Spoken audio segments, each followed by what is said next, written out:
Dalam nama Bapa dan Putra dan Roh Kudus, amin. Bapak, saudari, saudaraku yang terkasih, kaum muda, adik-adik, salam bantul kasih, berkah dalam.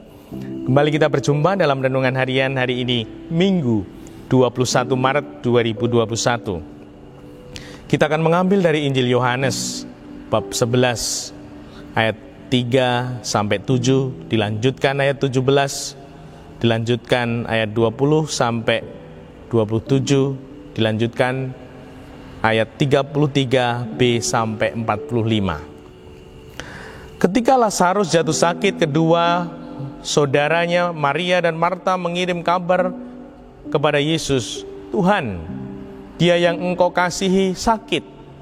Mendengar kabar itu, Yesus berkata, "Penyakit itu tidak akan membawa kematian, tetapi akan menyatakan kemuliaan Allah, sebab oleh penyakit itu Anak Allah akan dimuliakan." Yesus memang mengasihi Marta dan kakaknya dan Lazarus. Namun setelah didengarnya bahwa Lazarus sakit, ia sengaja tinggal 2 hari lagi di tempat ia berada. Tetapi sesudah itu ia berkata kepada murid-muridnya, "Mari kita kembali ke Yudea." Ketika Yesus tiba di Betania, didapatinya Lazarus telah 4 hari terbaring di dalam kubur. Ketika Marta mendengar bahwa Yesus datang, ia pergi mendapatkannya, tetapi Maria tinggal di rumah. Maka kata Marta kepada Yesus, "Tuhan, sekiranya engkau ada di sini, saudaraku pasti tidak akan mati. Tetapi sekarang pun aku tahu bahwa Allah akan memberikan kepadamu segala sesuatu yang engkau minta kepadanya." Kata Yesus kepada Marta, "Saudaramu akan bangkit." Kata Marta kepadanya, "Aku tahu bahwa ia akan bangkit pada waktu orang-orang bangkit pada akhir zaman." Jawab Yesus, "Akulah kebangkitan dan hidup. Barang siapa percaya kepadaku, ia akan hidup walaupun sudah mati. Dan setiap orang yang hidup serta percaya kepadaku tidak akan mati selama-lamanya." "Percayakah engkau akan hal ini?" Jawab Marta, "Ya Tuhan, aku percaya bahwa engkaulah Mesias, Anak Allah, Dia yang akan datang ke dalam dunia." Kemudian ketika melihat Maria menangis, Yesus sangat terharu dan berkata, "Di manakah dia kamu baringkan?" Jawab mereka, "Tuhan, marilah dan lihatlah." Maka menangislah Yesus. Kata orang-orang Yahudi, "Lihatlah betapa besar kasihnya kepadanya." Tetapi beberapa orang di antaranya berkata, "Ia yang memelekkan mata orang buta, tidak mampukah ia bertindak sehingga orang ini tidak mati?" Semakin masyhurlah hati Yesus, lalu ia pergi ke kubur itu. Kubur itu adalah sebuah gua yang ditutup dengan batu. Kata Yesus, "Angkatlah batu itu." Marta, saudara orang yang meninggal itu, berkata kepada Yesus, "Tuhan, ia sudah berbau, sebab sudah 4 hari ia mati." Jawab Yesus, "Bukankah sudah kukatakan kepadamu, jikalau engkau percaya, engkau akan melihat kemuliaan Allah?" Maka mereka mengangkat batu itu.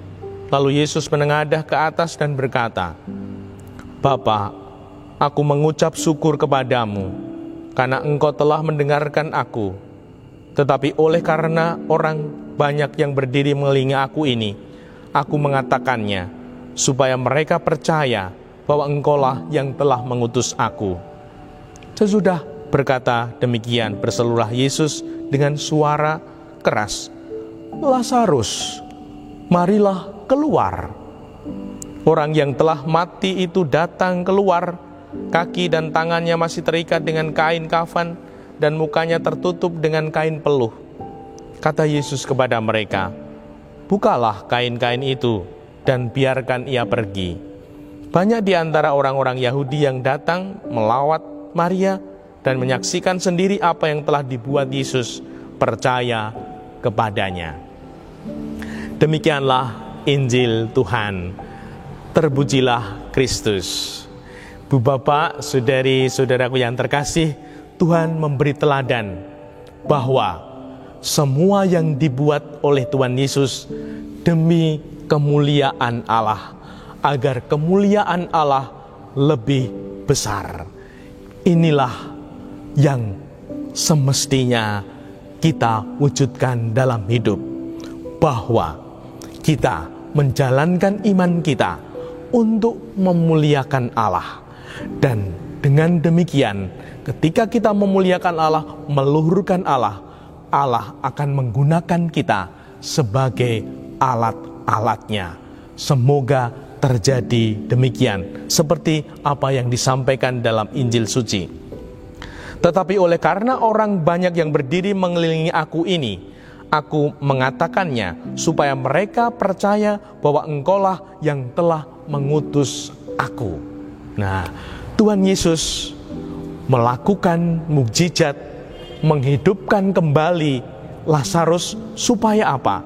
Supaya banyak orang percaya kepada Allah. Bukan pertama-tama Tuhan Yesus percaya kepada Tuhan Yesus. Nah, semoga kita pun bersaksi, mewartakan iman, harapan, kasih kita mulai dari keluarga, bukan supaya kita dimuliakan, diluhurkan, namun supaya Allah diluhurkan, Allah dimuliakan, kemuliaan bagi Allah yang maha tinggi. Semoga ini menjadi kunci iman kita, sehingga Allah berkenan dan akan menyatakan kuasa-Nya dalam diri kita yang lemah untuk berbuah, untuk menjadi berkah.